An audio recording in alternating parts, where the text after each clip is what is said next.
Olá, bem-vindos ao podcast Literalmente. Esse é o nosso terceiro programa e hoje vamos falar sobre distopias. Tudo bem, Gabriel?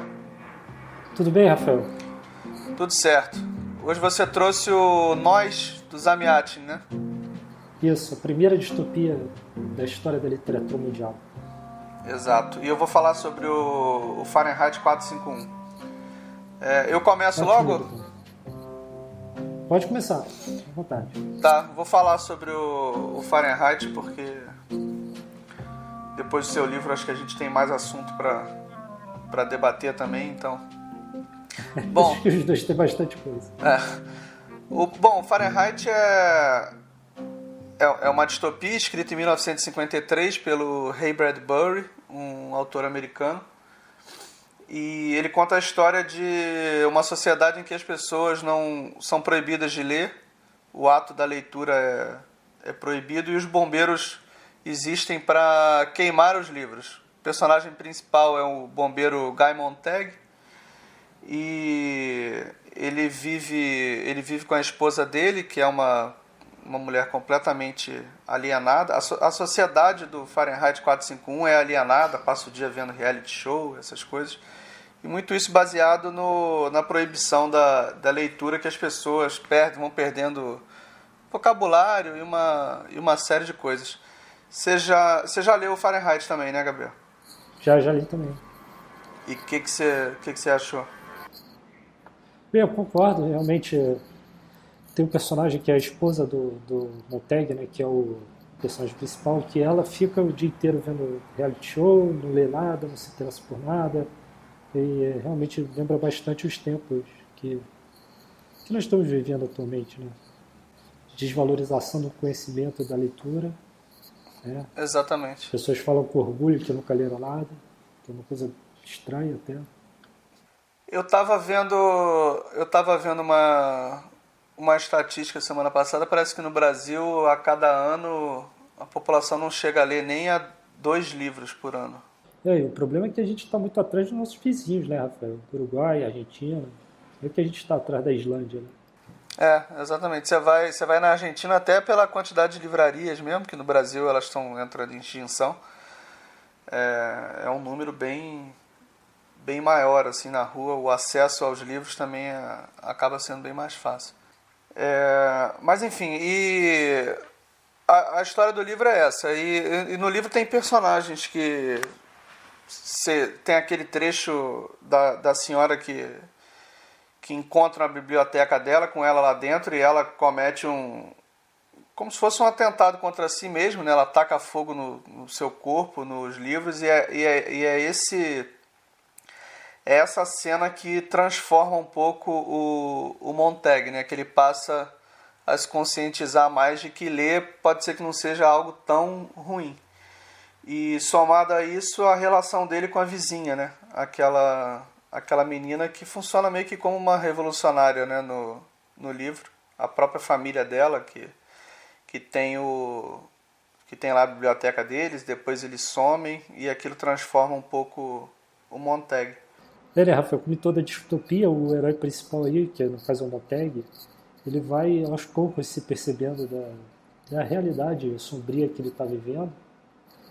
E, no caso, essa vizinha é a personagem que vai mostrar ele justamente como os relacionamentos estão superficiais, né? Ele com a esposa ficam ali sem nenhum... Um não conversa com o outro direito, não tem nenhum carinho, enfim.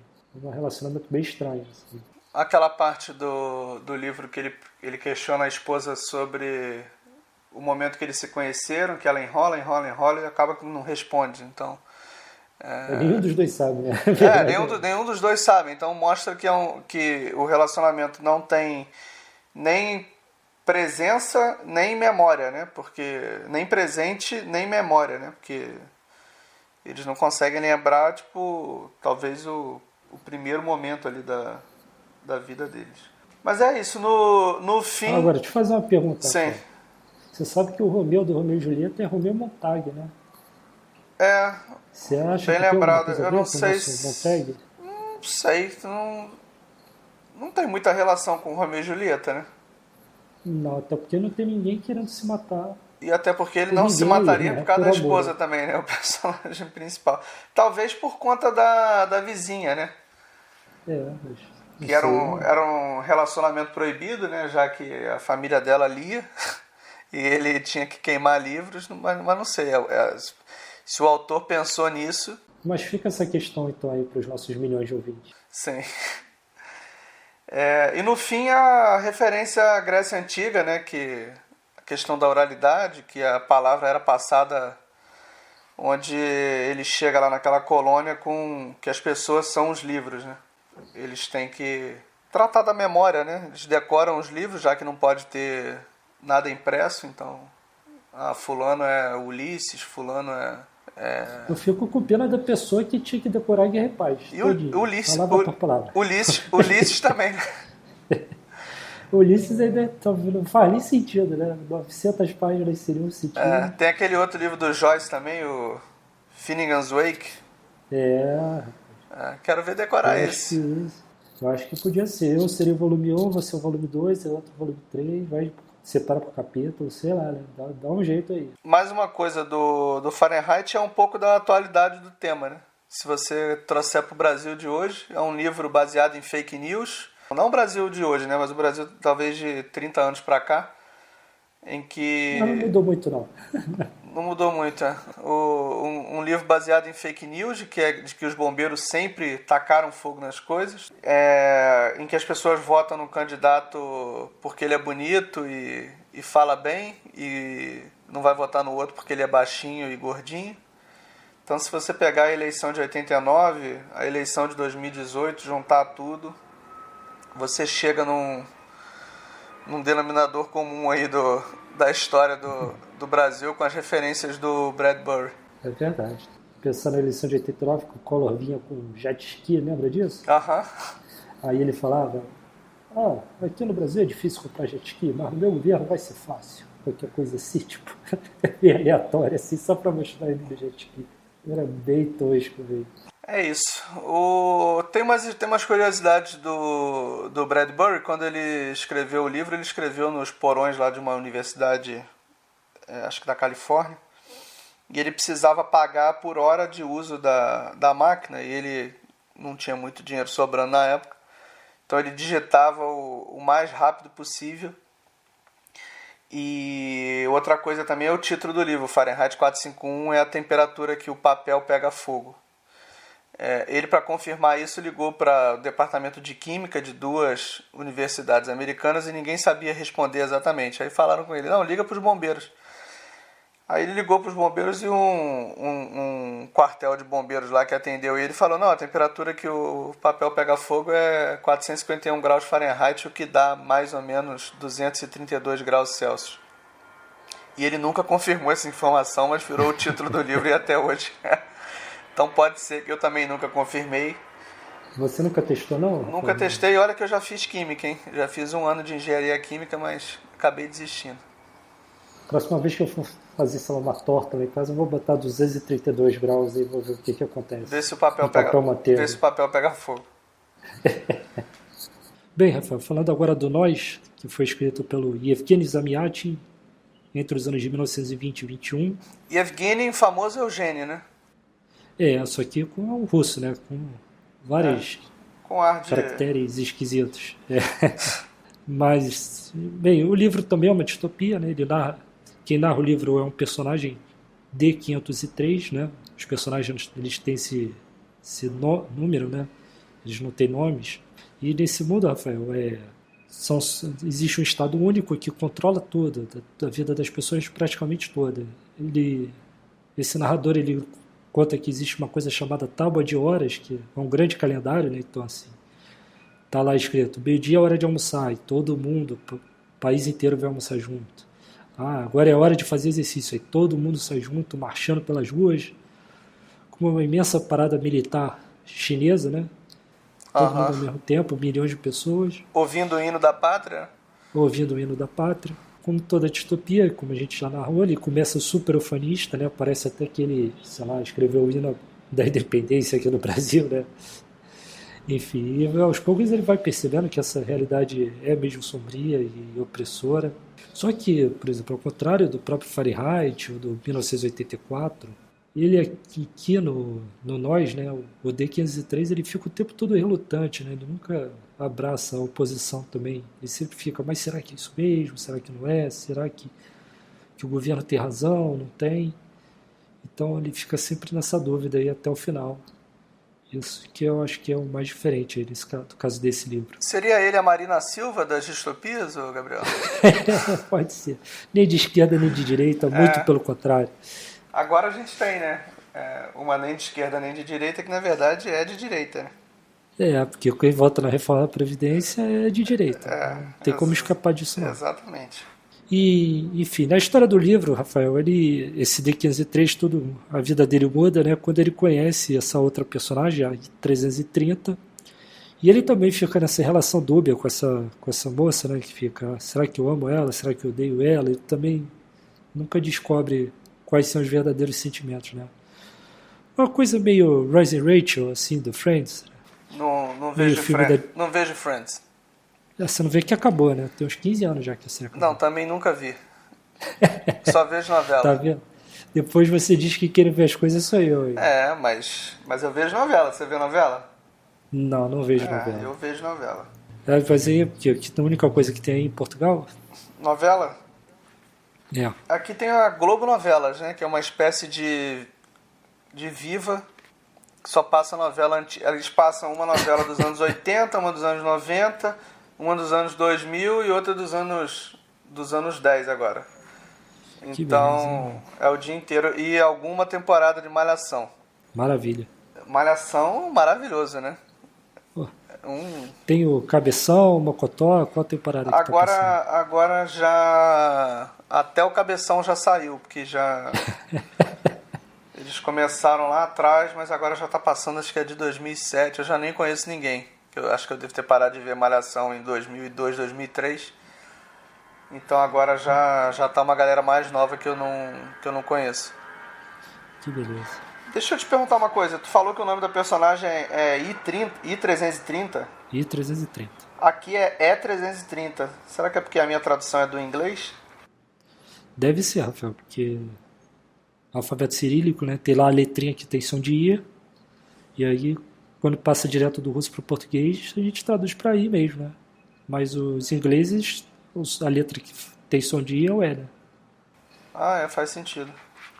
Aí, tá vendo? Pode ser. Podcast literalmente é cultura também. Pode literalmente. Pode ser isso. Porque a tua tradução é do russo, né? Sim, a minha é do russo. Aqui... Eu até tinha falado mal da tradução daqui, que era do inglês e que devia ser... Não mal da tradução, mas que ler um livro com a segunda tradução já de uma língua traduzida, você perde muito. Mas o livro parece que o primeiro lançamento dele foi em inglês, né? Sim, Rafael, como eu falei no começo, o livro foi escrito ali mais ou menos entre 1920 e 1921 e acabou que ele não foi publicado na União Soviética, né, na época. Ele teve que sair primeiro em inglês e só na década de 80, lá na época da Perestroika, que o traidor liberou. Bom de falar, Perestroika, que o livro foi liberado para publicação na União Soviética. E aí sim, eu acho que foi dessa edição que partiu essa tradução que eu tenho aqui, que é publicada pela editora 34. Tá. Tradução de Francisco de Araújo, para dar o crédito aí. Aqui diz que em russo Nós só foi editado em 1952 e não foi na União Soviética, mas sim mais uma vez em Nova York. Na União Soviética, só depois da Perestroika. Tinha tanto espião russo em Nova York, Rafael, para ler esse livro? Olha, não sei, hein? Talvez. Espião que saiu do frio. Mas, enfim, voltando ao livro, Rafael. Esse D503, ele é um construtor, ele está construindo uma nave espacial, que eles chamam no livro de integral. É da Odebrecht, não? Não é da Odebrecht. É do construtora lá do Estado Único. E ele está construindo essa nave espacial que vai ser a primeira que vai poder viajar, fazer missões interplanetárias, né? Então, o livro é um diário que ele está escrevendo para que os povos desses outros planetas leiam e conheçam como é esse estado único, como é a rotina deles e tal.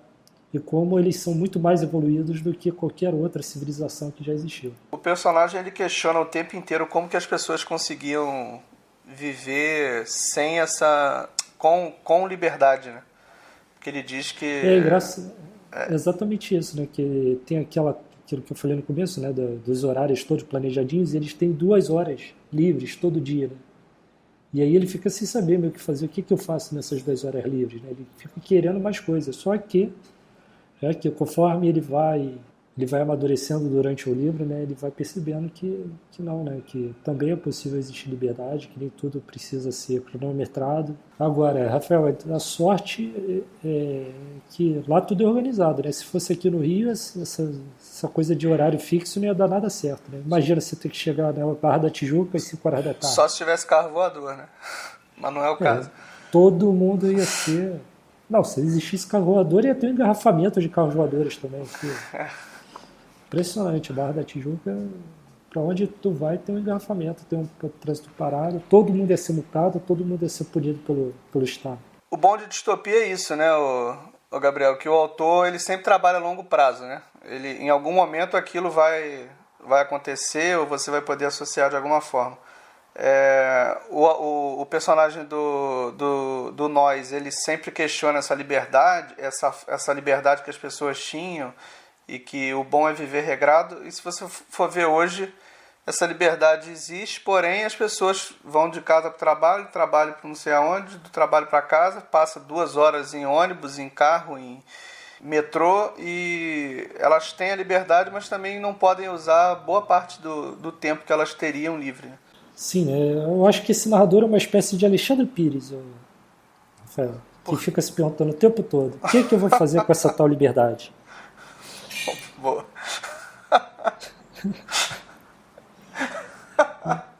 Pô, foi até engraçado assim. Eu tinha uma fita cassete desse disco do Só Pra Quem Contrariar. nunca Acho que teve é uma fita, um CD do Só Pra Contrariar? 1993, 92, por aí. O meu era daquele que tinha o Mineirinho. Eu tinha o CD. Mas isso é mais novo, né? Mas voltando ao livro, Rafael, o nosso querido Alexandre Pires aqui, o D503, ele conta que eles moram numa cidade e essa cidade é cercada por um muro verde. E que a vida selvagem está ali toda atrás desse muro verde, né? Aham. E aí, inclusive, é ali que está a resistência. E ele descobre que existem pessoas que moram além do mundo verde e tal, do muro verde, né? É a estrada do Joá nos anos 80, né? Não tinha nada na Deve Barra, a ser. Barra era o pós-Muro Verde. Mas é mais ou menos isso, né? Quando você atravessava o Joax e chegava do outro lado, você ficava maravilhado com um admirável mundo novo aí. Já que a gente está falando de distopias, vamos fazer esse trocadilho horroroso. Sim, pode ser que o mundo novo seja o pós-Muro Verde.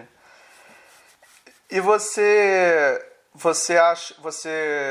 gostou, tipo, do Nós? Acha que é melhor que as outras ou ainda é a Rafael, primeira? eu gostei bastante, fiquei impressionado com a quantidade de detalhes que ele pensou. Então, ele pensou na questão da educação, por exemplo. Ele descreve a escola, ele diz que as crianças são propriedade do Estado, né? Não são propriedade das Das pessoas, né? pessoas.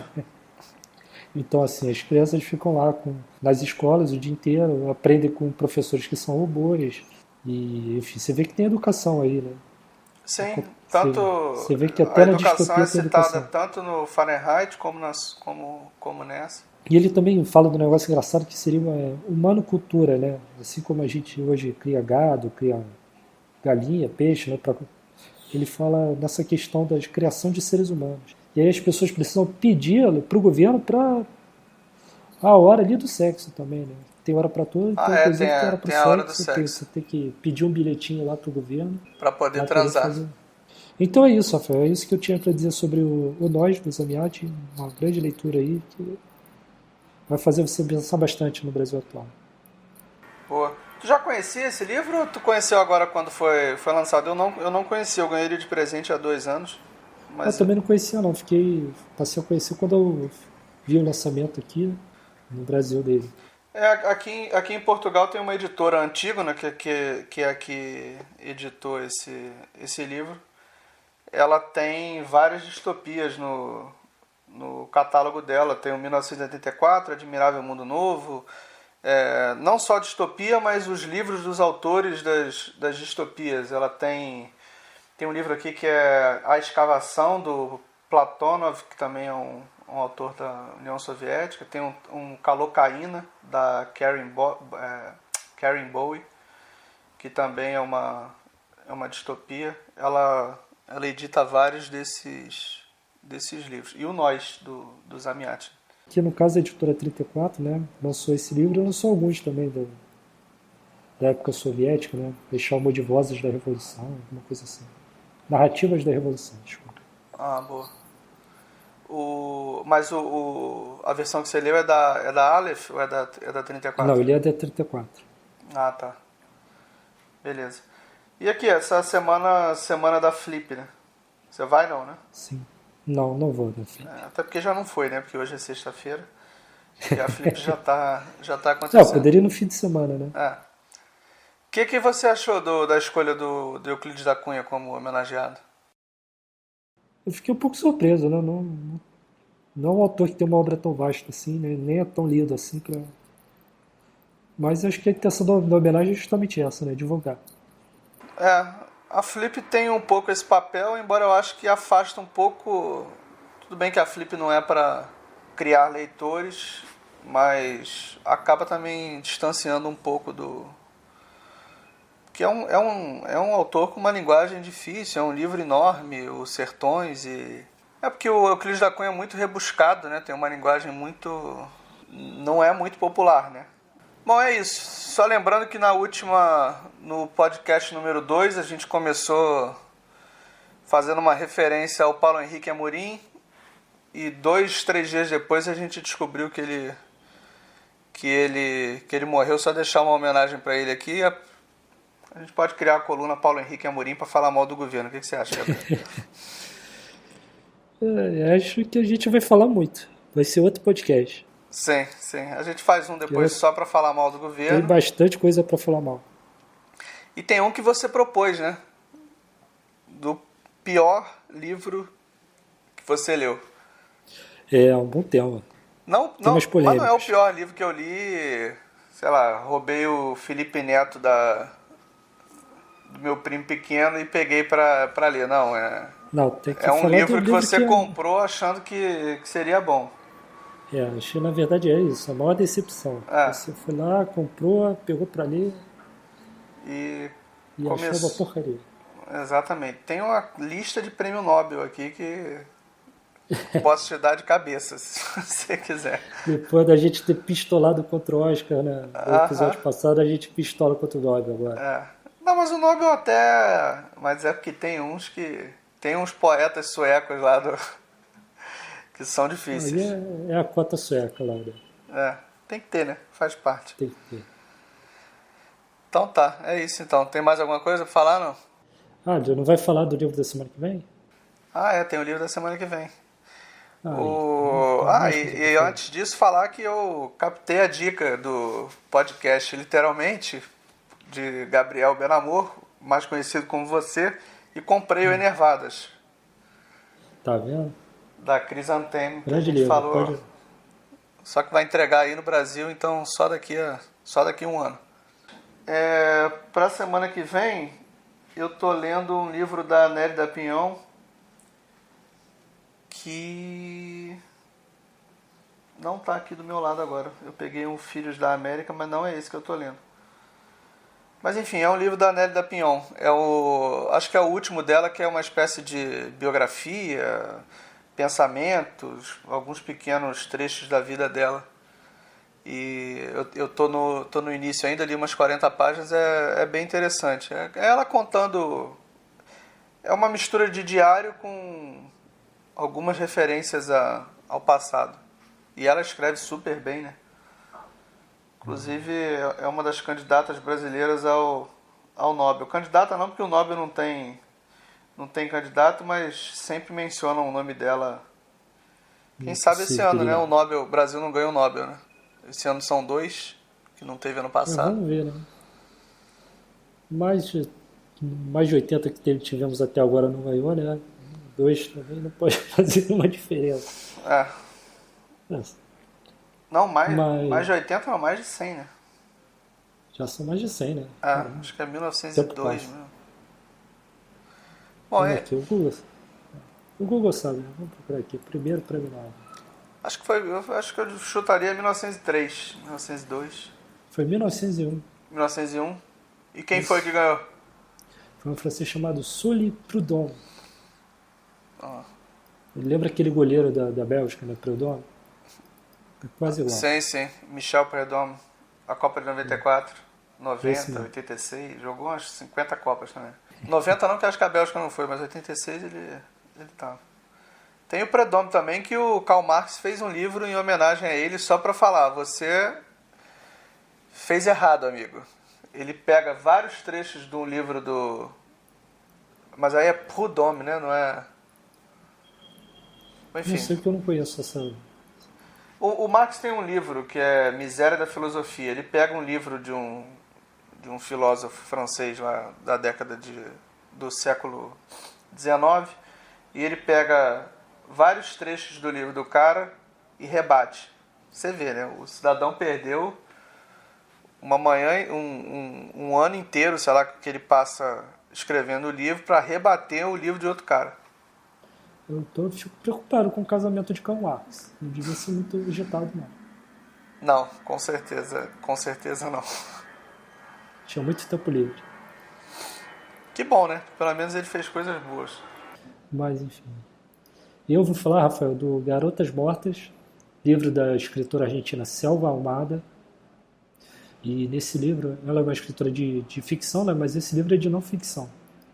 Ela pega 3 casos de feminicídios que aconteceram na Argentina na década de 80. Nenhum dos 3 foi resolvido, né? Então são 3 mortes aí que não sabemos quem foram os assassinos. E ela mistura, e ela escreve sobre a busca dela, sobre a investigação dela, sobre esses casos, encontro com familiares, com amigos. E ela também mistura com situações que ela passou na vida dela, de perigo, e também sobre coisas que ela descobriu, né, também, que eu não sabia que existiam e descobriu por causa da investigação. Então, assim... O livro é de agora, livro, né? Ou já o livro acho que é de 2016 ou 2017, mas é recente. E aqui no Brasil saiu pela editora Todavia. Boa. Mas é um livro bem potente, bem forte mesmo. Enfim, vale bastante a pena. Interessante. Então, beleza. Semana que vem a gente fala sobre essas 2 autoras, então. Então tá, então é isso. Até a próxima, programa 4, semana que vem, toda quarta-feira. No Facebook, literalmente podcast. No Twitter. Gabriel, qual que é o Twitter? @livrospodcast. Tá no Spotify, só procurar lá por literalmente podcast que vocês encontram a gente. Um abraço. Abraço.